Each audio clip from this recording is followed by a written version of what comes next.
با پیشنهاد آخرین نشر روزنامه یورو 2020 که این هم اساسی ترین بازی جایزه‌ای یورو فوتبال را فرا گرفته است، میتوان گفت که در قاره اروپا نیز به مثال جام آمریکا دسته مقتدر میزبان در زمین خویش شکست خورد. در ورزشگاه بزرگ ماراکانا اگر برزیلی‌ها از آرژانتین شکست خوردند و مسی بار اول با تیم منتخب جایزه دار شد، در ورزشگاه ومبلی انگلیسا نخستین امکانیت قهرمانشوی در اروپا را از دست دادند، زمانی که اسکوادرا اتزورا با راهبری روبرتو مانچینی به هزاران خاندان در نیم جزیره اپنین جهانی شگفت و نشاط اهدا نمود.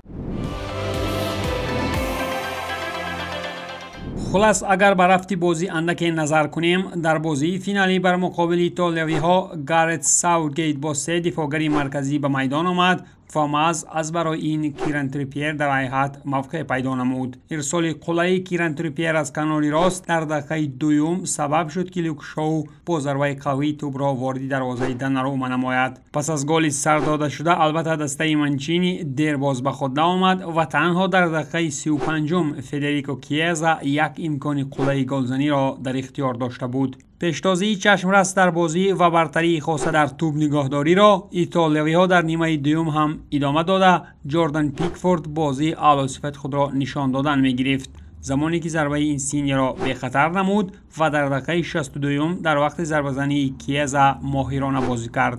ولی اخیراً بازی سست انگلیسا در دقیقه 67 باعث گل جوابی ایتالیایی‌ها از جانب لیوناردو بانوچی گردید. نتیجه مساوی دیدار فینالی تا انجام 90 دقیقه رقابت با هجومکاری‌های دسته مانچینی و دفاعکاری شاگردان ساوتگیت ادامه می‌یافت. در 30 دقیقه علاوه شده رقابت نیز همانا ایتالیایی‌ها به پیش تافته جردن پیکفورد تا آخرین فرصت‌ها در خط دروازه بازی کفالتناک نشان می‌داد. از جانب انگلیسی باشد کالوین فیلیپس امکانی گلزنیش را از دست داده بود و همین طریق دسته ها از برای معین کردن مالک جام انری دلانه و زدن سلسله ضربه های پنالتی پرداختند. اینجا هم جردن پیکفورد ضربه های ژورژینیو و بیلاتی را گردانیده بود. ضربه مارکوس رشفورد باشد به ستون دروازه برخورد و دوناروما در نوبت خود ضربه های جیدون سانچو و بوکایو ساکا را از گل امین داشت و با همین منتخب ایتالیا پیروزی را به دست آورده بار دومین در تاریخ عنوان قهرمانی اروپا را مال خود کرد. ستاره بهترین اساسی ترین بازی یورو باشد از برای قهرمانی ها در خط دفاع و زدن گل مهمترین و قول نظارتبر تکنیکی اویفا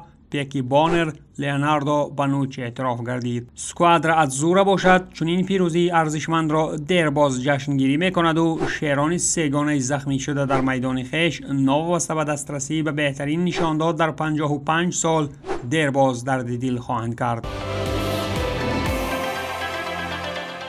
اگر در خصوص کلی نتیجه های مهمترین یورو حرف زنیم، در 16مین چمپیونات فوتبالی جهانی کهن نیمه‌نهایی‌گر منتخب اسپانیا در سن 18 سالگی با آمار 629 دقیقه سپری نموده در میدان، طی نمودن 76 کیلومتر در عموم و 93% دقیقت پرتافت‌ها بهترین بازیگر جوان یورو اعتراف گردیده، کریستیانو رونالدو نوابسته از گذراندن 4 بازی در یورو با 5 گل و 1 پاس گل‌آور بهترین نشانزن مسابقات دانسته شد، در حالی که جانلویجی دوناروما با سپری نمودن 719 دقیقه در میدان و نمایش بازی اعلی صفت بهترین بازیگر مسابقه اعلان گردید.